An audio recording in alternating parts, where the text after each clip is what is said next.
रागई राणी आबदा परवीन जो जन्म लाड़काने शहर के अलीगौहर पाड़े में एक रागी घराणे में 20 अप्रैल 1956 ईस्वी में थियो।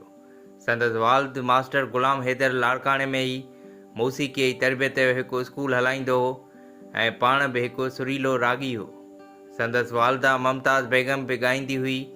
संदसि माइट लाड़काने खां लॾ पलाण करे मुख़्तलिफ़ शहरनि में रिहाइश अख़्तियार कंदा रहिया ऐं हू खेरपुर, सखर, मटियारी ऐं आख़िर में हैदराबाद में अची रहिया, जिते एक म्यूज़िक प्रोग्राम में 1972 ईस्वीअ में हैदराबाद रेडियो जी म्यूज़िक प्रोड्यूसर गुलाम हुसैन शेख खेसि ॿुधो ऐं रेडियो ते ॻाइण जी दावत ॾिनी। हिन मौसीक़ीअ जी इब्तिदाई सिख्या त पंहिंजे वालिद साहब खां वरिती, पर पोइ लाड़काने में उस्ताद मेहर अली ख़ान खां बि मौसीक़ीअ जी सिख्या वरितईं। मौसीक़ीअ में संदसि रहबरी उन वक़्त जे म्यूज़िक डायरेक्टरनि उस्ताद मोहम्मद जुमन, उस्ताद न्याज़ हुसैन, उस्ताद सलामत अली ख़ान ऐं मास्टर मोहम्मद इब्राहिम कई ऐं नामायारो ब्रॉडकास्टर अला बख्श बुखारी बि मथनि ॾाढो महिरबानी। टिनिनि गॾिजी संदसि हर लिहाज़ खां तरबियत कई ऐं उन तरबियत में वॾे में वॾो हथु शेख गुलाम हुसैन जो, जंहिं संदसि उचार ऐं अदायगी संभालण में जतन कया। खेसि रेडियो ते आणण वारो दीन मोहम्मद ज़मान मटियारीअ वारो हो।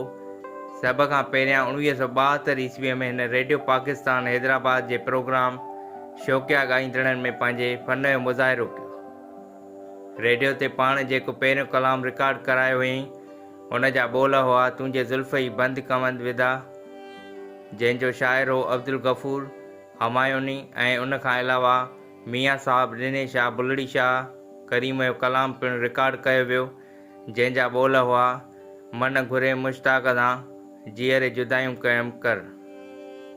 उहा रेडियो वसीले थोरे ई वक़्त में तमामु घणी मशहूर ऐं मक़बूल थी वई ऐं हिन जी पुख़्तगीअ में शेख साहब जो वॾो अहम किरदारु अदा हुयो ऐं आबदा परवीन उन जी मंज़िल ताईं रसायो। शेख साहब अॻिते हली 1975 ईस्वीअ में आबदा सां शादी कई, जेका संदसि ॿी घरवारी हुई। बकौल शेख साहब आबदा उहा पहिरीं सिंधी ॻाइणी आहे जे ॻाइण में मर्दाणो अंदाज़ रखियो आहे। सिंधी मर्दनि जे ॻाइण में घणी फ़नी पुख़्तगी ऐं औरतुनि में कचाई रही आहे। आबदा पहिरीं औरत आहे जंहिंमें फ़नी पुख़्तगी आहे। हिन गज़ल ऐं काफ़िए जी गायकीअ जी फॉर्मेट खे मिलायो आहे ऐं उहो फॉर्मेट अञा ताईं कंहिं बि सिंधी ॻाइणे या वटि न आहे। तंहिंखां सवाइ हिन खे स्टेज क्राफ्ट यानी स्टेज ते ॻाइण जो वॾो ढंग अचे थो, जेको पिणु ॿियनि वटि न आहे। उहो जॾहिं ॻाईंदी आहे त हर ॿुधंदड़ ईअं महसूसु कंदो आहे त ॼण त आबदा संदसि लाइ पई ॻाए। आबदा जॾहिं स्टेज ते ॻाईंदी हुई त शेख साहब खेसि इशारनि वसीले हिदायतूं ॾींदो रहंदो हो ऐं ॻाइण खां पोइ खेसि ख़ूबियुनि ऐं ख़ामियुनि जो ॿुधाईंदो हो ऐं हू बहितरी आणण लाइ महिनत कंदो हो। आबदा वटि जेको बि कुझु आहे हिन शेख साहब खां हासिलु कयो आहे। आबदा रेडियो ते गीत, गज़ल ऐं काफ़ी ॻाइण सां अॻिते हली सूफ़ी बुज़ुर्गनि जे कलाम ॻाइण ते ध्यानु ॾिनो ऐं दरगाहनि ते ॻाइजंदड़ कलामनि खे पिणु ॻाइणु शुरू कयईं। आबदा परवीन हिन वक़्तु इस्लामाबाद में रहे थी।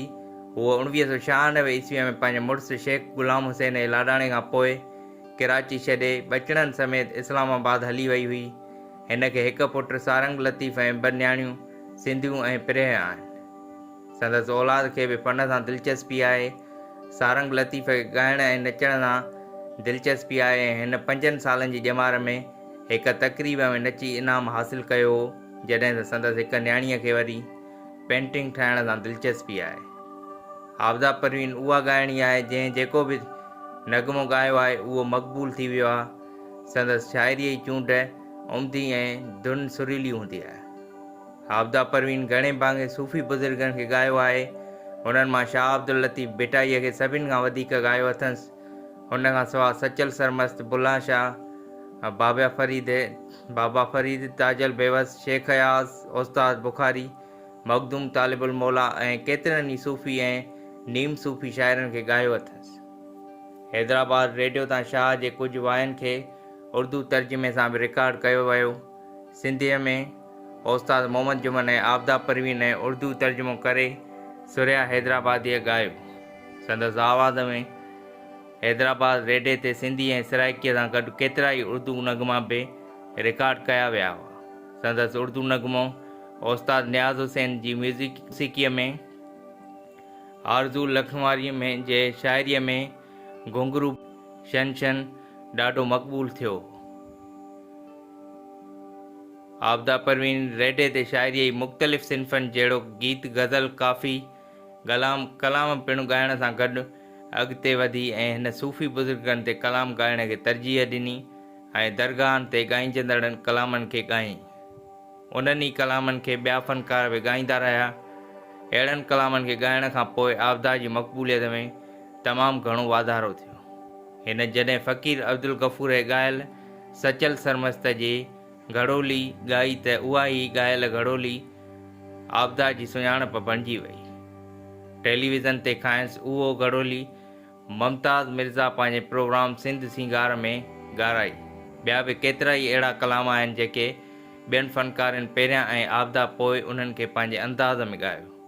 जॾहिं त जिन में फ़क़ीर अब्दुल गफ़ूर जो ॻायल गुम चरखड़ा, साईंदा, मोटण शाह ऐं ग़ुलाम हुसैन फ़क़ीर जो ॻायल गुंड खोल दीदार वेखाव में आया मुख वेखण सरफ़हरिस्त अची वञनि था। आबदा परवीन खे मुल्की सतह ते मञाइण में टेलीविज़न जो वॾो हथु आहे। 1979 ईस्वीअ में PTV ते मुमताज़ मिर्ज़ा प्रोग्राम सिंध सिंगार में खेसि मुतारिफ़ करायो।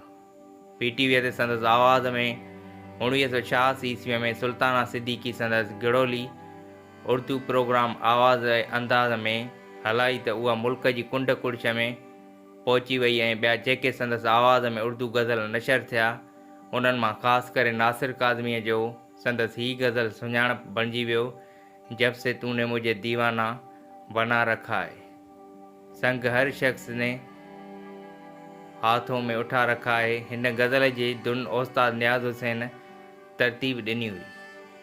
उहा कैसेटनि जी दुनिया में बि महान ॻाइणी बणिजी वई। सरकारी तोड़े अवामी महफ़िलुनि में खेसि घुराइण एज़ाज़ सम्झणु लॻो। सूफ़ी बुज़ुर्गनि जे मेलनि ते ॻाइण खां अलावा पाण हुकूमती सक़ाफ़त खाते जी महफ़िलुनि जो हिकु लाज़मी हिसो बणिजी वई। हिन सिंधी फिल्म धरती लाइ कुंवार जा 8 नगमा ॻाया जंहिंजी मूसीक़ी ग़ुलाम नबी अब्दुल लतीफ़ तरतीब ॾिनी हुई। हिन मोहम्मद यूसुफ सां गॾु दो गाना बि ॻाया आहिनि। चारण फिल्म पारां जारी कयल उन फिल्म जा सभई नगमा ॾाढा मक़बूल थिया ऐं हिन नगमनि जी शाइरी इमदाद हुसैनी, अब्दुल करीम गदाई ऐं शेख हयाज़ कई हुई। आबदा परवीन जग मशहूर सूफ़ी शाइर मौलाना रूमीअ बाबति लंडन में ठहंदड़ फिल्म लाइ बि ॻायो हो। हूअ सिंधीअ खां सवाइ उर्दू, सराइकी ऐं पंजाबीअ में बहितरीन उचारण सां ॻाए सघे थी। संदसि लफ़्ज़नि जी अदायगी चिटी हुअण सां ॿुधंदड़नि ऐं ॾिसंदड़नि खे झुमाए ऐं मस्तु करे छॾींदी आहे, जंहिंसां उन्हनि ते हिकु विजदानी कैफ़ियत तारी थी वेंदी आहे। साल 2000 ईस्वीअ में जॾहिं पाण अमेरिका जे शहर न्यूयॉर्क में हिकु पार्क में लॻभॻि 1 लख माण्हुनि जॾहिं आबदा परवीन खे ॿुधी रहिया हुआ त ॿुधंदे ॿुधंदे अंग्रेज़ उथी नचणु लॻा ऐं पोइ जॾहिं नचंदे नचंदे बेहोश थियणु लॻा त उतां जी पुलिस बि थरथिले में अची वई ऐं बेहोशनि खे इस्पताल खणाए वञणु शुरू थी कयईं। उन्हनि अंग्रेज़नि ऐं ॿियनि वुजदानी कैफ़ियत में आयल माण्हुनि इस्पताल वञण खां उहो चई इनकार कयो ऐं चयो त हू हिकु अजीब दुनिया में पहुची विया हुआ जिते खेनि हिकु अजीब सुरूर मिलियो हो ऐं ख़ुदारा खेनि उन सुरूर वारी दुनिया मां न कढो।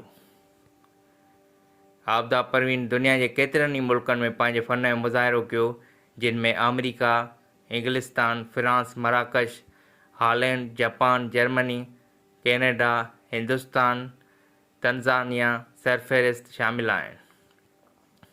आबदा खे खोड़ मञता एवॉर्ड मिलिया एसिताईं जो आख़िरकार पाण फ़राख़ दिलीअ जो मुज़ाहिरो करे ऐलान कयईं त हाणे शाह लतीफ़ एवॉर्ड मूंखे ॾियण बदिरां ॿियनि फ़नकारनि खे ॾिनो वञे त जीअं उन्हनि जी बि मञता थिए।